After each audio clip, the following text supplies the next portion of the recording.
Welcome to the JP8Report with the 2026 election interview with Bell County Justice of the Peace Precinct 1 candidate Joey Agee. Yes. And before we get started here, don't forget, if you're watching the JP8Report, please click the follow button so you get notified anytime I actually have a podcast. And we usually broadcast Monday through Friday, noon to 1. That's my usual time, Central Time. And don't forget to like the podcast with the thumbs up button, and then share it so Joey gets some airtime with the podcast. Let's get those views up. There we go. So welcome to the JP8Report. Yes, sir. And that's a nice afternoon. It's about to freeze big time. Yeah, we got some crazy weather coming in. It's so crazy that the Home and Garden Show there in Bell County, they're postponing it for like a month. Really? Yeah, they're pushing it out to like February 20th. So it was supposed to be this weekend, and I was going to have a booth and just be there to meet all the thousands of people coming in.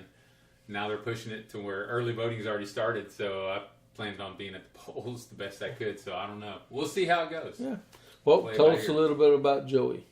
Well, my name's Joey Agee. I was actually born in California. It's hard to say that sometimes, but moved to Texas when I was 20 months old. So, and I didn't just move to Texas. I moved to Belton. Lived in Belton until I was 10. Moved out to Salado and finished high school in Salado, and then went to UMHB for a few years till I met my beautiful bride. And we have now been married for 28 years. We have 5 kids. And we live in Temple as a married couple. We started off living in Temple, and we stayed in Temple. We're in West Temple, which is kind of a strange spot for most people because they go, well, do you live in Belton or Temple? We live in the city of Temple, but our kids go to Belton schools. Yeah. And by kids, I mean one. We only have one kid left in school. The rest of them are adults now. So I'm a 48-year-old man who's about to become grandpa, so I'm super excited. We started that 3 years ago with us. I know everybody that's a grandparent says it's the best. I'm really excited about it. But that's the family side. From the business side, I've worked for AT&T. When I started, we were called Southwestern Bell. So those that have been around for a long time and know the old phone company, I'm one of those old phone company guys. And I have 26 years with AT&T. And right now, I work as a project manager, a senior technical project manager, to be precise, for all of North Texas. So basically, from Belton all the way to both sides of the border in Texas, all the way up, I project manage for construction and engineering, and I cover, a lot of fiber networking as far as construction projects, engineering side of the construction project through design, all the way through the construction side, the build out, and then into splicing as well as getting it on to sales. So a lot of plates spinning, a lot of people to deal with on a regular basis, and a lot of quick thinking and moving. So it's been a good experience throughout my career. I've done just about everything you can do in the outside world for AT&T.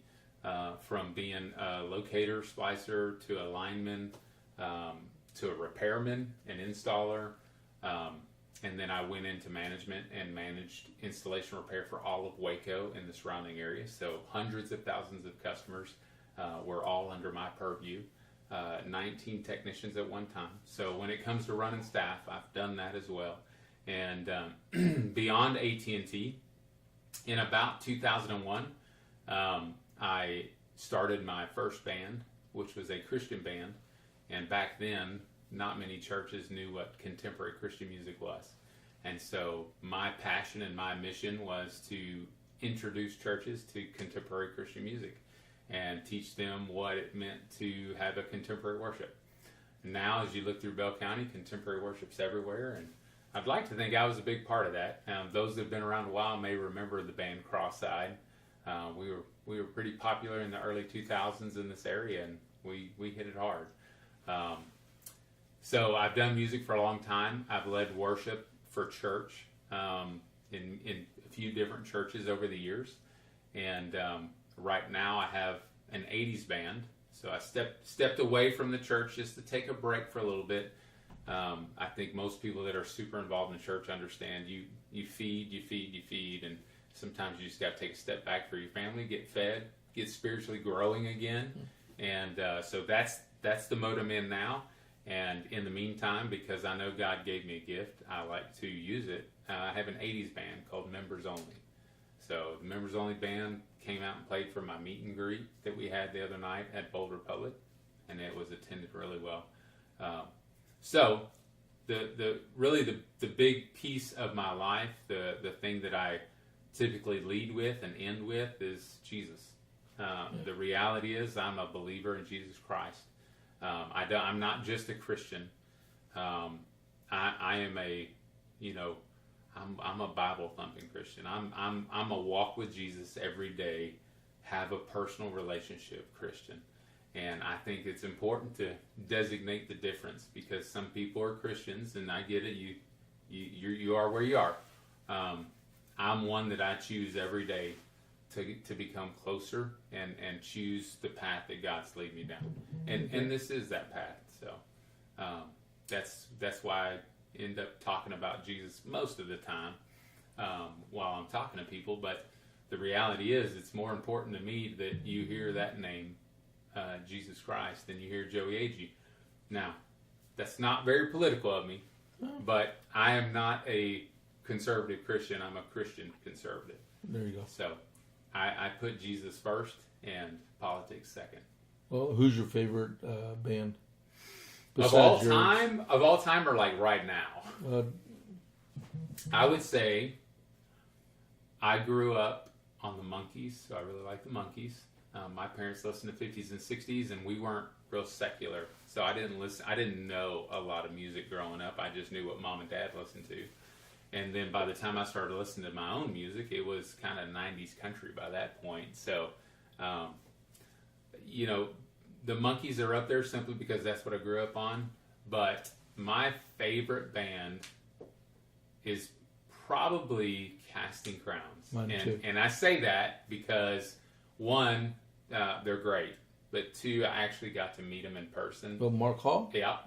Got to spend some time with Mark Hall. And they're as good as they seem. They reached out when we had the Christian band. They were coming to Bell County. And my wife actually reached out on her own and said, hey, my husband has a Christian band, and we're all going to come see you. Like the whole band, all the families, we're all going to come see you when you come to Bell County.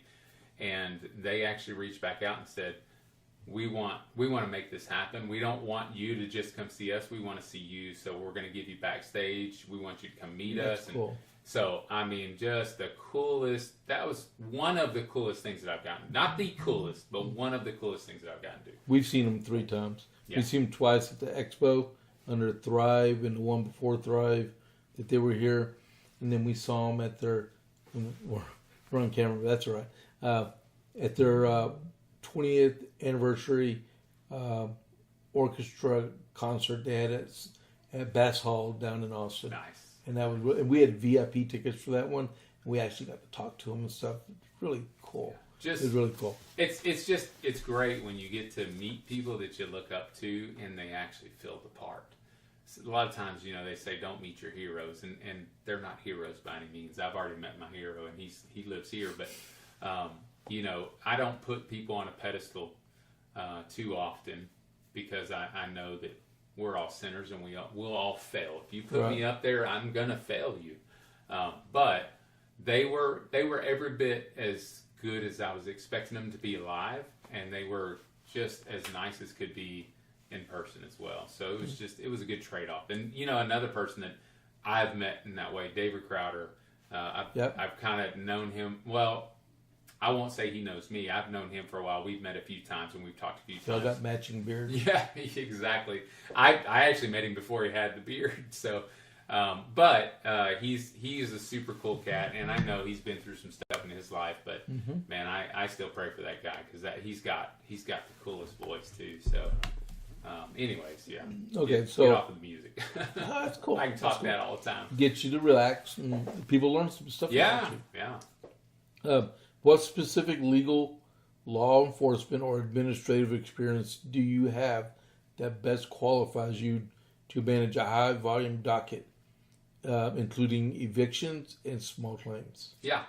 So, when you talk about qualifications, people want to hear, typically they want to hear, well, what have you done in work? Well, I told you, I project manage for a living. So when you talk about fast-paced, ever-changing, problem-solving, looking at all sides of things at one time, all those things come into play when you talk about how you deal with cases in court and administrative things in an office and staff, all that stuff. I have experience through AT&T. But the reality is, if you look at what the JP office was started for, the reason why JPs were created in the 1300s, it was because the judicial system itself gets clogged. And so they needed to find a way for lower level cases to go before someone who is not in the legal world, who does not have that experience, but is a trusted person in the community that can listen to both sides fairly and make a decision. And the Supreme Court has put in rules, and they have specifically said in the governing codes in Chapter 27 that the civil rules of the Justice Court have to be simple enough for the regular person to go in and understand those rules and abide by them. Now, the piece of all that I would say that I really bring to the table is a heart of servitude. I mean, when I say I believe in Jesus Christ, it's not that I just believe in him. It's that I want to follow him and I want to exemplify him. Jesus said we are the lowest are going to be the highest. If you want to be up here, you have to be willing to be down here and serve people. So my goal in going into this, I have experience dealing with a lot of different things, whether it's, HOAs. I've spent 12 years now on a board with an HOA. I've served as president of that board for most of that time. And when I say most, I mean at least 10 of those years. You deal with evictions in an HOA board. You deal with how do you solve problems. You deal with not being able to please everyone. You deal with someone's always going to win and someone's always going to lose, because every decision can't be perfect for everyone, right? So I've learned to take a 30-mile view over the entire thing and see if these decisions are made, how did the pieces move, and who all does it affect, and what's the best outcome for everyone. Not considering myself, but everyone in that group. And so being able to put myself aside and my family aside and what benefits us and put people first is a way that I plan on serving in the courtroom. So. Okay. So how would you view the role of the JP in serving the community, particular for citizens navigating the court without an attorney? Well, that's really the point of the JP office is, our courtroom is built for the people. It's a people's court. And so as the judge of that court, I intend on treating people with respect, knowing that they don't know law. The great news is I don't know law either. So I'm not going to come in high and mighty and say, this is the way I want it. I'm going to give them the information they need. I'm going to offer that up. I'm going to say, hey, here's what you need. Here's what you need. I'm going to share, hey, this is what each side needs, so that you understand what they're bringing as well, so that you have the chance to present your best case. Now, not everybody's a talker. Not everybody can come and present a case in the same way. If I was presenting a case, it would be different than someone who doesn't talk for a living or someone who doesn't perform for people, So I know that. I understand that. I've seen that. I've been a part of that. And so I'm going to get to decipher in my experience of, hearing people out, going through mediations and all that kind of stuff. I'm going to get to take the time to listen to what they're saying, not how they're saying it. And, really start every day off in prayer, to be honest with you. I mean, you have to ask God for discernment. You have to ask God to keep you focused on what is happening and to give you clarity and not distractions. And so that's really my goal. Okay. Well, how will you ensure fairness and impartiality when deciding civil cases up to $20,000? Well, look, the $20,000, that's like the high end. That's the limit, right? So most of those things, they're going to be pretty small. I'm pretty black and white. There's not a lot of gray area with me. And while I love people, I'm not an excuse person, right? I have 5 kids, so I've heard every excuse in the book, and so I'm a contract guy. In the old days, when I first started with Southwestern Bell, I was a union worker, and I didn't know what it meant to be a union worker. So I researched it. I read my contract. I understood my contract. I learned how to commit to that language and argue that language. And I did it so well that the company asked me to go to management so they wouldn't keep losing, right? Yeah. And so now I learn how to play both sides. And I don't mean play in the instance. I mean, I run those scenarios in my head before I speak. And it may be quick, because when you do it a lot, you become very good at it. But I'm able to see both sides of something in a fair way. But in a courtroom, it really has to do with what's being presented. I can't presume to know what they're trying to say. Sometimes they have to say it. So that's the way I'm going to keep it fair. Is I'm going to be willing to listen, but I'm also going to share the information that's needed and expect them to present that information. And if they don't, I can't force them to present it, and I can't do it for them. I'm the judge in that case. I have to remain impartial. I have to hear both sides. And whoever makes the best argument based on what they're presenting, not in their shape or form of what it looks like or sounds like, but the evidence itself, which is a black and white thing. I'm a factual person. So. Okay. Well, with the growing population of Bell County, landlord-tenant disputes are increasing. What is your approach to handling these cases fairly for both parties? Well, again, we're going to step back into contracts, right? When you have a contract and you sign a contract, you're agreeing to follow these rules. Now, unless that contract says I agree to follow these rules, unless I have this story that says I had to go through this and it was unfortunate and now I can't pay this. That's not how contracts work. My experience with the different things that I've done, whether it's contract negotiations through the union, HOA, from the management side of AT&T, I deal with contractors all the time and their contract in that language. It's very important to me that the language of a contract is like a law.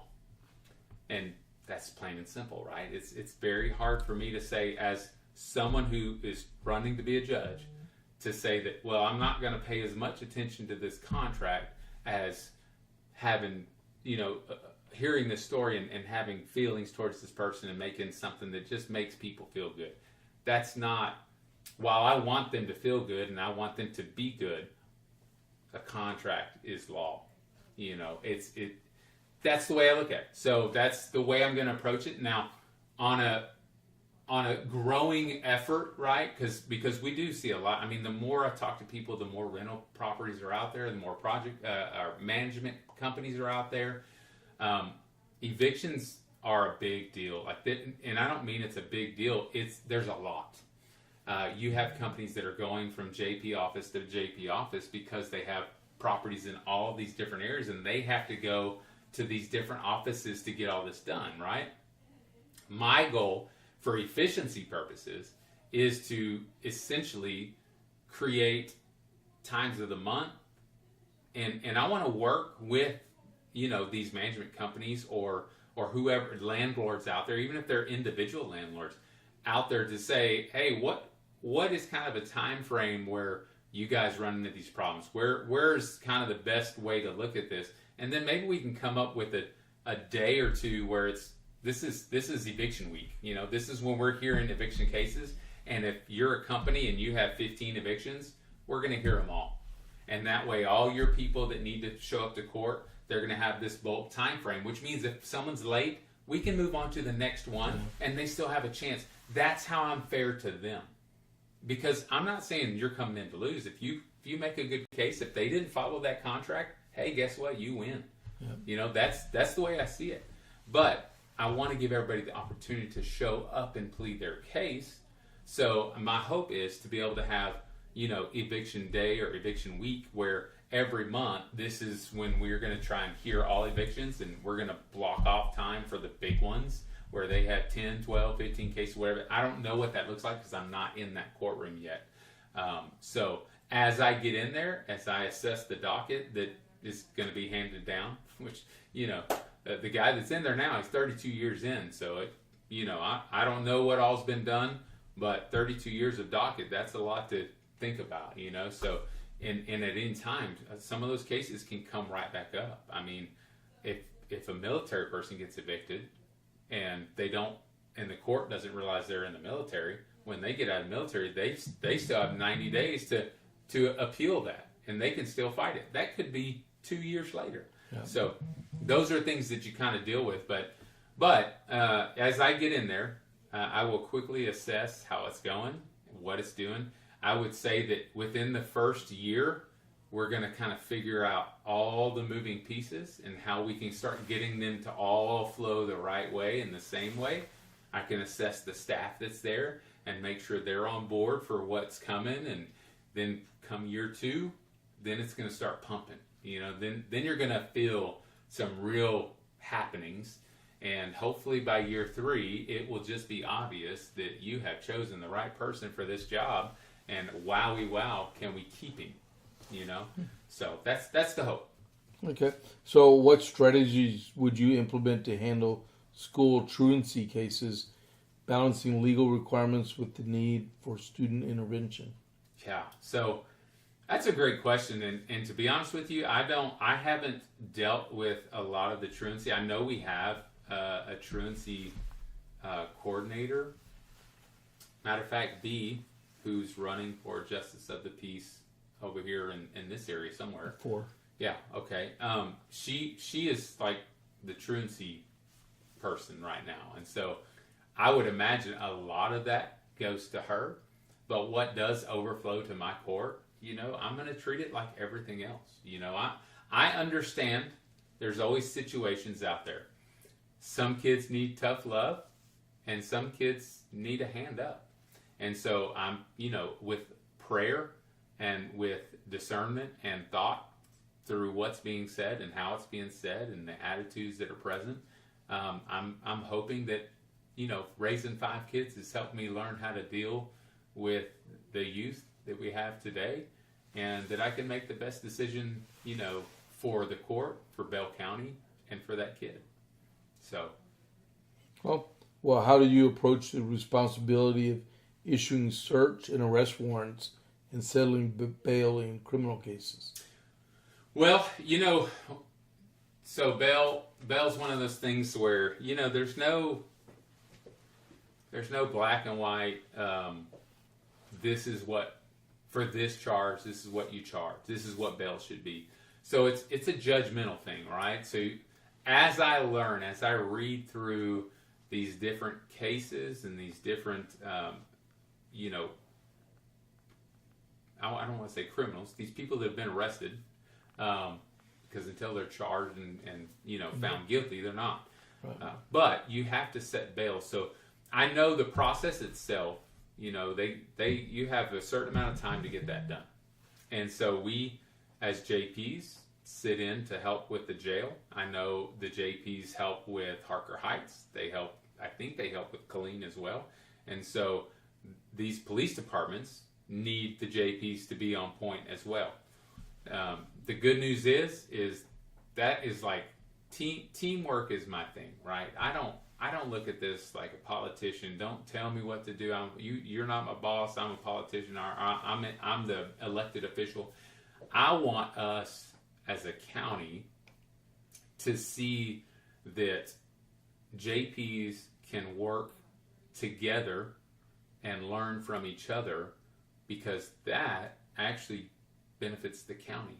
It benefits the citizens and the agencies of the county.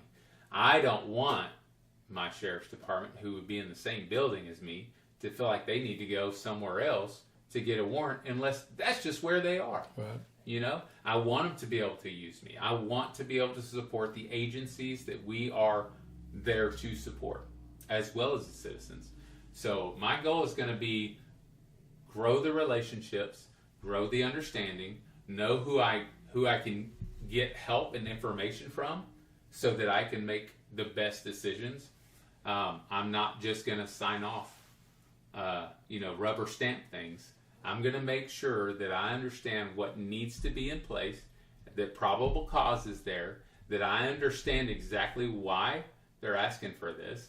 And if it's not there, then they're going to have to give me that before I sign off on it. I'm just not willing to take anybody at their word, especially starting out. Like, I don't know these people as well as someone who's been in there for 32 years.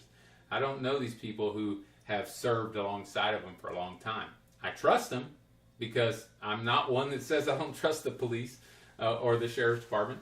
And I believe that, we all, as elected officials, need to find the best way to serve our citizens. So if that means that we need to work together and we need to come to terms and figure out what's best and how it can be quick, fast, and in a hurry, but right and within the law, then I'm willing to work on that, hand in hand. Okay. So, all right. So as a JP, is responsible for death inquests, how would you manage the sensitive duty in a timely and respectful manner? Well, I mean, I would say that my heart kind of shines for who I am. I don't. This isn't a show. I know I'm a performer, and some people would say, well, he's a performer. He's good at this. And, this isn't something that you're good at because you practice all the time. You have to have a heart for people to get up and entertain, or to get up and serve people and be willing to put yourself out there. You have to have a heart for it.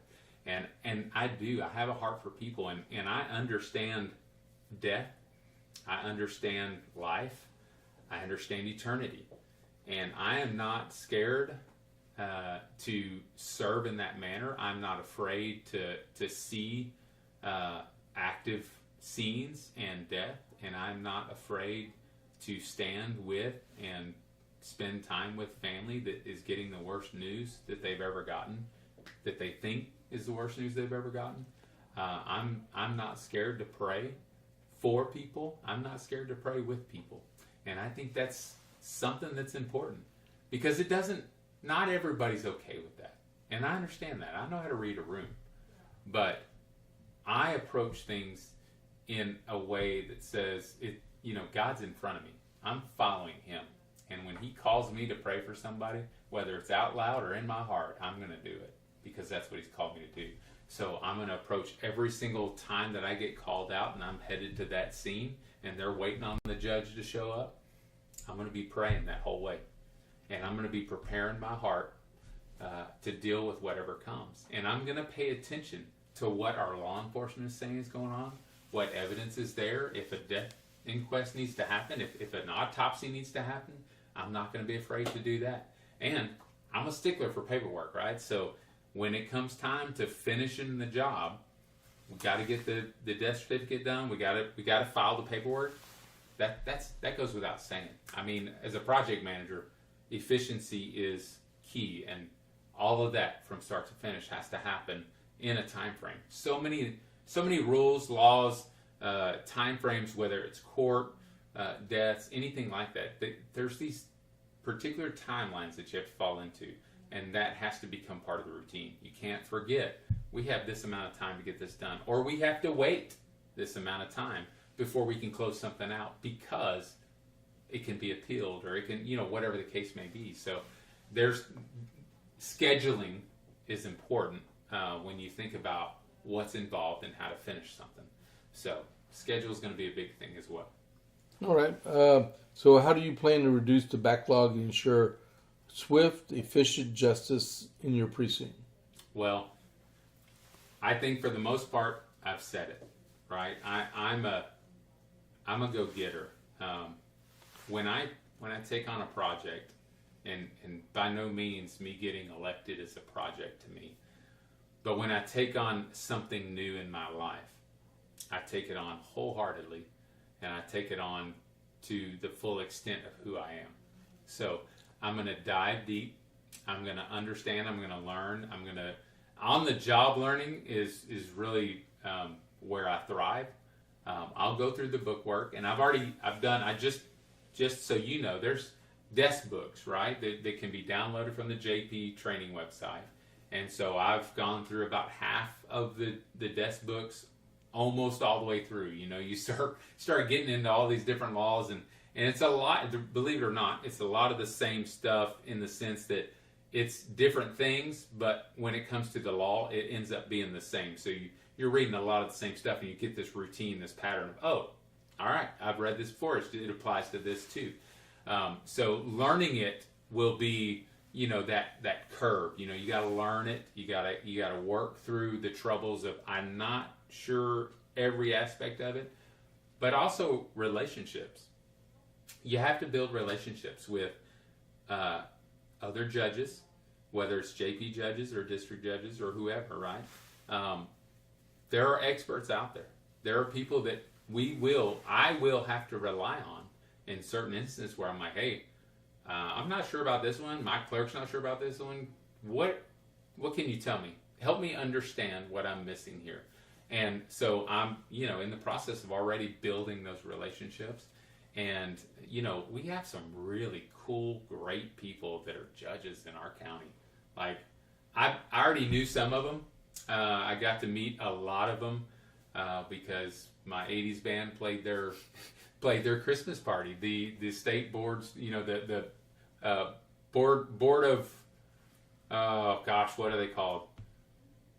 The Texas, no, it's Bell County Bar Association. I think it's the Bell County Bar Association Club. Anyways, we played their Christmas party, and I got to see so many people. I was like, hey, I know that guy. I knew a lot of people already, which was surprising, but they all found out that night that I was running for just the piece that they didn't already know. But it was a good opportunity to kind of build up those relationships, and that's really what it's about. I mean, you're gonna have to rely on experts throughout any career, right?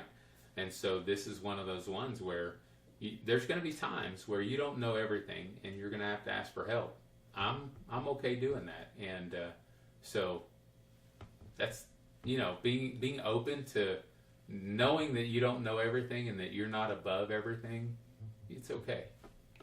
So how would you collaborate with local law enforcement and mental health professionals to handle cases involving mental health issues? Well, having an open door policy for me, like I'm not looking to spend my day just talking, right? But I have an open door policy. So when there's situations or when there's known problems in the functionality of how we do things, I'm all about, let's find some solutions.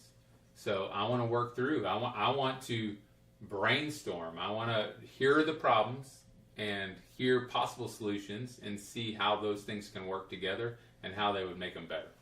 So. Okay. Well, given the high stakes and local nature of this office, because all JPs are local, right? What steps will you take to ensure public trust in the integrity of your court?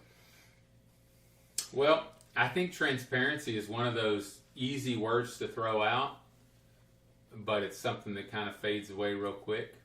And for me, being transparent is pretty important. I don't want anyone to ever think that I can't approach that guy.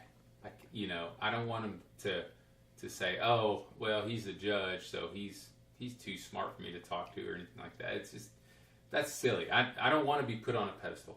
I am the people's judge, and I will remain the people's judge when I win this office, simply because it's not a position that picks me up above anyone. It's a position that the people of my precinct have elected me in because they trust me to serve the best interest of them. And the agencies involved are going to get the best I have as well. Nobody's left out. Okay. So, how many opponents do you have? Well, I'd like to say that I don't have any opponents because I was the first one to file and that my opponent says I'm his opponent. But no, there's one other person running, Okay. and that is You don't another have to mention Republican. the name. Right. Right. And so the reason I say that is because it's very important for people to know that early voting starts February 17th and it ends March 3rd. And the reason I bring that up is because there are two people in this race. They're both Republicans. There's no Democrat. So November is too late. Yeah. If you want a choice, if you want a voice in the choice, you better come out and vote. So, if there's no Democrat in the race. Right. So, you would still support the person if they beat you, right? Of course. Look, I'm not, and that's why I say I don't like to say I have an opponent because I have nothing against the guy that wants the same job. We want it for different reasons, I'm sure. I had no intentions on even pursuing this job until I was told that the existing judge was retiring, and I already had a path in mind. Like I had a 5 and 10 year plan that I had been working on and really had some concrete goals there and set up. And God kept putting this back in my head. And I could go into the long story of I was picked for a jury duty. It was a murder trial. And so I was in some deep prayer with God on day one. And that's the same day that all this got thrown into my lap. I got some texts from some people and said, hey, I heard this is happening. Have you thought about this at all? And I just kind of scoffed and blew it off because I was like, no, I have a plan. I know where I'm going. And as I was praying about this murder trial, God kept putting that back in my head. And I finally said, God, is this you or is this me? Like, is this my pride thinking that this is something special that I need to do? Or is this you putting it in my heart that you want me to pursue this? And so through a lot of prayer, he made it real clear that this was the direction he wanted me going in. And I will tell you, I'm taking a huge hit on my retirement. I'm taking a pretty good pay cut by pursuing this. And so there's no financial benefit for me to do this. This is in service of God and the citizens and agencies of the county. And I really do think that I'm the best person for the job. Okay. Well, my last thing I want to ask you is, why does Joey want to be a justice of the peace? Well, I think the more research that I have done throughout this campaign and of the job itself, how it was started, and the purpose of it, the duties of the justice of the peace throughout all those different desk books that I've been reading through, they all lead back in some way to what I thought were my goals as I volunteered my time serving people in the church as a deacon, leading worship, being able to present myself. Heck, even I spent a few years as a professional cornhole commentator. Okay. If that makes sense to him. If you know what cornhole is, I worked for the ACL as a commentator, and I was known as the mouth of the Southwest Conference. So even that, being able to pay attention to what's going on and speak to it and be quick with how you adjust and use in tone and things like that while dealing with people. It's all come into play, and I thought it was to go this way. God showed me now, no, this is really what it was for. It's all led to this. So the experience, chairing boards for the city of Temple, I chaired the Parks and Rec board.